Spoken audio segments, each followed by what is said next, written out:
Dzisiaj obejrzycie radiowo-telewizyjne Centrum Nadawcze Dużych Mocy. Obiekt budowano 2 lata i oddano do użytku na początku lat 60. Początkowo zapewniał on sygnał jedynie najbliższym okolicom, a dopiero od końca lat 80. pokrył zasięgiem całe województwo i część sąsiednich. Wieżę postawiono na szczycie góry, prawie 600 metrów nad poziomem morza, natomiast ona sama mierzy prawie 120 metrów. Ciekawostką jest, że o jej lokalizacji zadecydował głos ówczesnego pierwszego sekretarza KCPZPR Władysława Gomułki. Zdecydowana większość tego typu obiektów posiada konstrukcję stalową, często z odciągami linowymi, lecz podczas budowy tego zdecydowano się głównie na żelbet.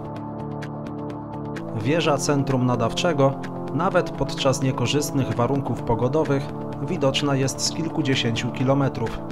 To zdjęcie wykonałem z odległości ponad 40 km.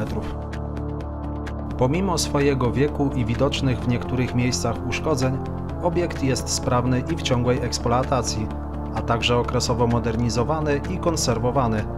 Na chwilę obecną nie ma planów jego zamknięcia.